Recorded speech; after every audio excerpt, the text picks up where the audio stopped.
Dreamscaper is a promising looking roguelite action RPG. When getting into the game, you quickly notice the dreaming feeling what comes with the art design and soundtrack, where you will be rooming your dreams to fight off your nightmares and overcome depression. When you are playing the game, you will notice that the game has similar elements like the Binding of Isaac, a really well-known roguelike, because that was the first thing I thought about when playing through the levels, and it turns out to be really inspired by it, but of course that is a good thing because the Binding of Isaac is well-loved and Dreamscaper could be a next well-loved roguelite. The first thing you see in the game is the art design. You will play as Cassidy, and going into your sleep slumber, you will be dropped into the snowy hometown. It just looks so stunning and fits the aspect that you are in a dream, and the relaxing soundtrack what comes with it. You will be giving a sense of relaxation when you play the game. To progress through the levels, you will enter rooms and they will form a path layout of the whole level. This is all randomized whenever you enter a new level. The rooms are filled with enemy nightmares and you will need to bring them down with your weapon and abilities. This includes melee weapons, ranged weapons, bombs, shields for blocking and parrying, dodging, abilities you can activate, keepsakes with our passive bonuses, and the ability to slow down time. In the rooms you will not only find nightmares, they can also contain shops to buy items with sand, what is the currency dropped from nightmares in destructible environments. In the rooms you will also find random gear to pick up, puzzles to solve, and when you do so you get rewarded with gear and altars to regain health or lose it. This is the ability to stop time. Some rooms need to be unlocked by using the bombs to clear the way or keys to open them up. So at one point you will find the boss room and you have to fight the boss and beat it in order to progress to the next level. What is, standard gaming stuff. If you die though in the dream world, you will wake up, or you can also wake up during the transition after you complete a level. You can now walk freely through Cassidy's room and visit social areas and talk to people. The real point is when you are talking to the people there is that you will unlock new weapons and abilities if you level them up with gifts. Gifts can be crafted from material you find in the dream world, and if you talk to people you get to know them more and you are able to know which gifts they prefer to increase the level of the person better. After you unlock a weapon or ability from a person, you are now able to find that in the dream world's loot pool. Because the game is a roguelike, you probably have an idea how a game such as this goes. You progress, you die, you learn, repeat. This is what Dreamscaper is about. The story idea of the game is that you play as Cassidy, what is fighting a nightmarish depression within her subconscious dreams. This is when you are roaming the dream world, fighting her nightmares. And when you interact with the people in the social spaces, she will discover who she really is.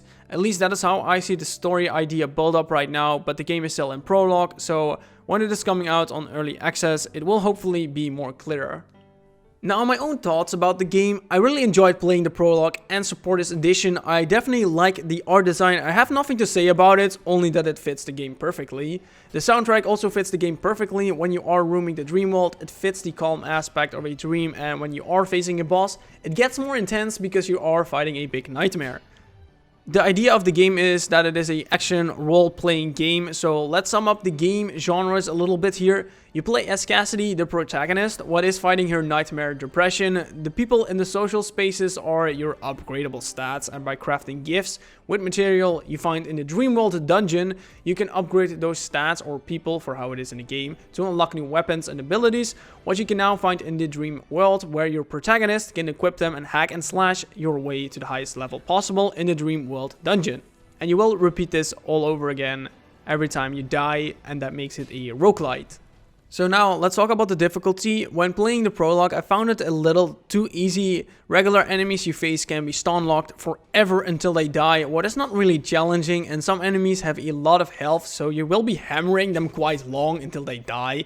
It could be better that the enemy break free from the stun lock with sort of rage states, and then they do an attack you will need to dodge or parry, and also let some enemies have less health with more challenging attacks to keep you on your toes. But of course, these were the first two levels and it's just a prologue, so it may still change. The prologue itself is just one level, what is hometown, with a boss and multiple weapons and abilities you can unlock from the 4 people in the social spaces. You can also get a supporting edition, this is to support the creators, but you will also get a new level, the city, and a boss.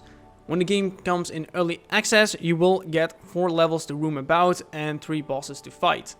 Talking about the boss fights, they were solid. They do felt kind of easy because most attacks you could just see them coming. The build up of the attacks were really slow, so might just increase the attack speed of some attacks to make it more challenging.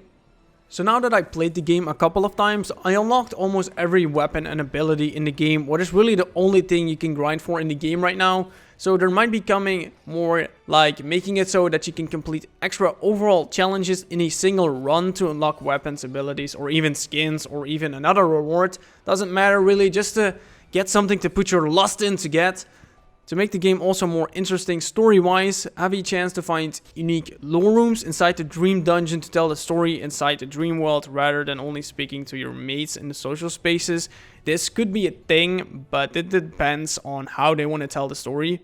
But for the rest, I'm just curious how the game is going to look like when it comes out in early access this summer. Might be a couple of good changes, improvements coming, and of course, new content to explore.